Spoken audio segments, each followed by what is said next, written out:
Alright, everybody. 6 o'clock on the nose. So I'd like to call the public hearing to order. Lorna, we'll start with some background, please. Yes, Your Worship, I'd like to advise that the public hearing is advertised in the Tri-City newspaper on August 29th and September 6th, 2019. And prior to that, a report had been brought to council on July 22nd. Thank you. So there's an awful lot of legalese, guys. Please put up with me as I go through a War and Peace. This public hearing is being held pursuant to Section 464 of the Local Government Act to consider and receive submissions regarding the proposed Village of Belcarra Official Community Plan, Bylaw 435, 2011, Amendment Bylaw number 541, 2019. All persons present who believe that their interest in properties affected by the proposed bylaw will be given a reasonable opportunity to be heard, make representations, or to present written submissions regarding matters contained in the proposed bylaw. Please sign the speaker's list if you wish to address council in this regard. Members of council may, if they wish, ask questions of you following your presentation. The function of council members during the public hearing is to listen to the views of the public. It is not the function of council this time to debate the merits of the proposed bylaw. After the public hearing has concluded, council may, without further notice, give whatever effect council believes to be proper to representations made. Your only opportunity to comment on the proposed bylaw will be during the public hearing, as members of council are not permitted to receive further submissions after the hearing is closed. Everybody will be given a reasonable opportunity to be heard at this hearing. No one will be discouraged or prevented from making his or her views heard. Written submissions received during the meeting will be available on table so that everybody may examine these documents during the meeting. To maintain order and to ensure everyone has a reasonable opportunity to be heard, I currently have established the following rules of procedure. A speaker's list has been established. If you wish to address the public hearing, please ensure that you place your name on the speaker's list. You may add your name to the list at any time. If you are speaking from prepared remarks, please leave a copy with the Administrative Services assistant. B, please commence your remarks by stating your name and address. If you are speaking on behalf of some other person or organization, please identify the name of that person or organization you are representing. C, each speaker is requested to limit their remarks to no more than 5 minutes, subject to adding your name to the speaker's list again. D, your comments must be specifically related to the subject of the bylaw and be directed to the chairperson, and you must not obstruct the public hearing. I would request that all speakers be civil, respectful of others, and ensure your comments address the specific issue being considered. E, after everybody on the speaker's list has spoken once, speakers will be allowed supplementary presentations if they have added their name to the list again. You may not present a submission you have already made. Please observe these rules, and if you have any concerns with the manner in which the public hearing is conducted, please direct your comments to me. Mayor, thank you. Lorna, have any correspondence for this evening? Yes, Your Worship, one piece of correspondence was received from Belcarra, and it is available for all the council, and I'm talking to on the public meeting. So I'm to introduce Laura Beveridge, planning consultant, who will provide an overview of the proposed OCP bylaw amendment, and let's have everybody set their phones on stun. That's right. All right, Laura. Thank you. So good evening, Your Worship and Council. As everyone said, I'm Laura Beveridge, and I'm representing the Village's planning consultant today. And I'm here to provide a brief overview of the public hearing process, some of which has already been covered, but I wanted to give a little bit more context in relation to what's being discussed. And I'm available to answer any questions if needed. So the Local Government Act requires a public hearing when changes are being proposed to the official community plan. And the purpose of the public hearing is to allow members of the public to share their feedback with council. And it's a formal process, but it's also very common. It happens all over the Lower Mainland. And the purpose of the hearing today is to hear community input regarding the proposed amendment to the official community plan to allow temporary use permits throughout all of Belcarra. Applicants would be required to apply for a temporary use permit, and that application would be reviewed by staff and by council to determine its suitability. If it was deemed suitable, the community would be notified of the temporary use permit proposal and invited to share feedback. Council would then vote to support or reject the temporary use permit. Temporary use permits are allowed in most municipalities throughout BC, and as their name indicates, they allow for specific activities to occur on a property for a temporary period of time. Sort of gives you an opportunity to test out a use to see whether or not it's compatible with the area or the municipality. They can last a maximum of 3 years, and they can be renewed once, so for a total of 6 years maximum, but the time period can be shorter, depending on what you want to do. And council can also impose conditions or constraints on a temporary use permit, and those conditions must be satisfied before the permit is granted. So, as the mayor and both I mentioned previously, the purpose of today is to hear public input on the proposed official community plan amendment to allow temporary use permits. And it's important to note that the public input that's provided should be focused on that specific issue. More general changes or revisions to the official community plan are the subject of the public hearing today. Once the public hearing is closed, council can no longer receive public input on the official community plan amendment issue. If council wishes to hear from more speakers or to request additional information, council can adjourn the public hearing to a later date. But if council is satisfied that all interested parties have spoken and that no additional information is required, then the public hearing will be closed. If the public hearing is closed, council will begin a regular council meeting where there is a recommendation to give third reading and adoption to the official community plan amendment to allow temporary use permits. That's item 7.1 in the agenda package. And at that point, council will vote on either to support or reject the proposed amendment. So I'm here to answer questions if anything is necessary.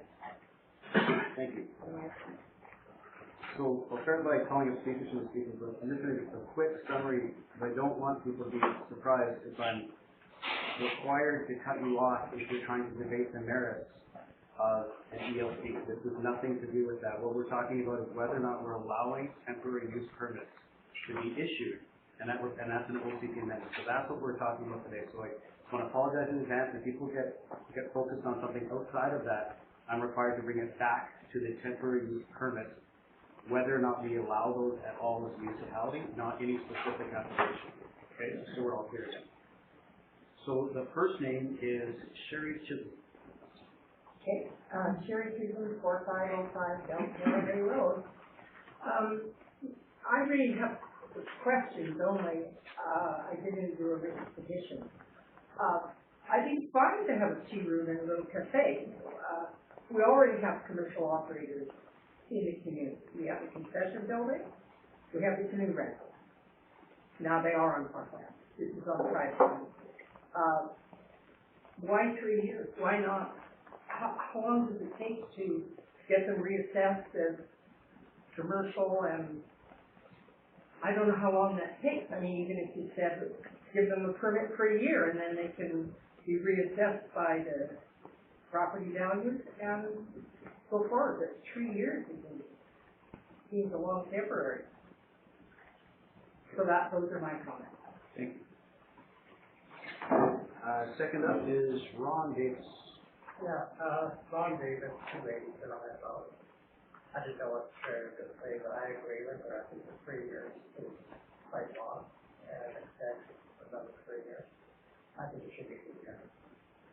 I've also got another concern, that the consultants that are doing work for these people also do work for the board. It appears as though it's a conflict of interest. I think you're getting beyond what we're talking about today, though, which is just whether or not we're going to allow a temporary use permit to be issued. Okay, that's fine. Yeah. No worries. Thank you. I only have 2 names on my sheet, so I'm going to do a quick check and see if there's anything else. Anyone else? I think thank you. So, with that plethora of input, I have to go through another committee. Is there any further public input? And again, is there any further public input? All right. Is there any discussion from council? I one question. Let's say we do the 3 years and then we go to 6. Then what is the process again, if they want to renew that? But that's not what we're talking about. Okay, okay. So So you're thinking about the actual issuance. We're talking about whether or not we're allowed to do it, and the terms that are described by Laura are just the standardized terms that we can choose from when issuing permits in the future. To take that and then rephrase it. In the general sense, with respect to this power of municipality, I gather since that close, at least, if in a general case, the municipality has the power to grant this authority for 3 years, can renew it for 3 more years. At that point, Sherry's comment, is the expectation that the municipality is going to change its official community plan formally to accommodate that type of use. It should long since have done it, is that the assumption? So we can't go on issuing these things for 3 years forever. Correct. 6 years is the maximum amount of time, but it's in 2 installments. So say, for example, you tried something out for 3 years and it really wasn't working, then you have an opportunity to say, no, you don't want to do this anymore. Yeah. Or if you tried it for 3 years and you think it's fantastic, then you could consider amending the official community plan to permit that particular use. So it sort of depends. I think the opportunity with the temporary, you get a little bit of flexibility with the temporary use permit because it allows you to test it out with a variety of constraints. You could have tried something for 3 years and you say, oh well, maybe say it's a cafe and they want to expand and they want to be serving food. They only do coffee, they want to do food. You could say, okay, well let's see, maybe in the next round you could expand your services and provide more. Or you could say, you know what, we think this is great, it's been going well, we want to change the official community plan. I appreciate it. Beginning to sound like Boris Johnson, but if, at the end of that point, you can do a new one of some type, so you have to radically modify the proposal and take on another 3. But these are angels on the head of a pin, but I'm just trying to make a point. If it's radically different, I assume you issue a different one. Yes, but it would have to be for a different activity. I think if you think it's good and it's working out, then I think the next step would be to consider whether or not you wanted to amend the official community plan. And in fact, Sherry's not, she's saying I can't do that in a year, which is a legitimate comment, but this will allow you up to 6 years. Up to, but it could also be 6 months. Yeah. You could say, let's try for 6 months. If it's working well, then you could proceed with it. Thank you very much. There is safety in being able to choose whatever amount of time we want in the first 3 years and to renew up to a maximum of 2 years. Renewal is not an automatic. No, it's not at all. And so there's a lot of flexibility and ability for checks and balances. Go back to, again, let's just focus on, are we comfortable with the idea of giving these pilots a chance? Rob? The question I have is, how does it affect the assessment of the property during the temporary use? Something I hadn't thought about before. If it's temporary use and it's not rezoned, how does that affect, say, a commercial venture? My understanding, but I can get back to you on this, my understanding is that the value of the property would be based on what is currently permitted for the zoning. Because this is it's a short-term thing, then it's a short-term use or short-term activity. It wouldn't necessarily affect the property's assessment. The assessment would be connected with what is permitted for the zoning. Yeah, or per the OCP. Let's try to keep it at a high level. Stand up you. No, we're here to vote on whether or not we'd like to allow these pilot projects. We're not here to worry about whether or not they're going to change the value of the individual applicants. No, my point to that is on the temporary use permit. I think it's important that everybody knows the parameters of that temporary use permit and length of time, if you will, that you put it out there. That was I didn't have an answer to that, and it's a question I woke up in the middle of the night on how that would work. So I think that's a parameter we need to know. So, I've got a question. It's not the same as Rob, but are they transferable upon a transfer of ownership of the property?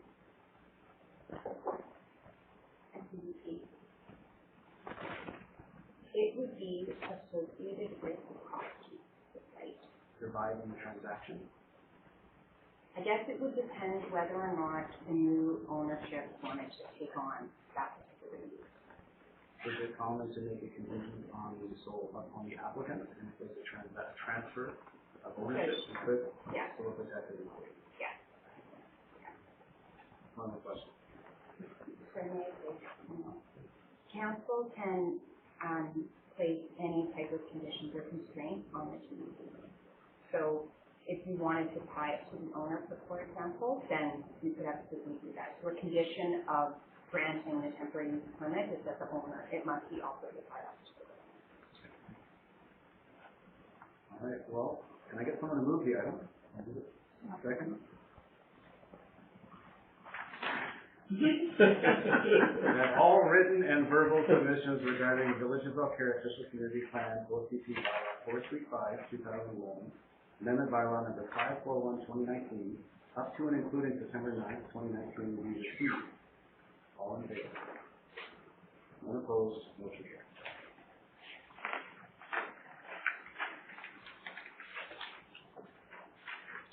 I'd like to call for an adjournment for our closure. Can someone move it?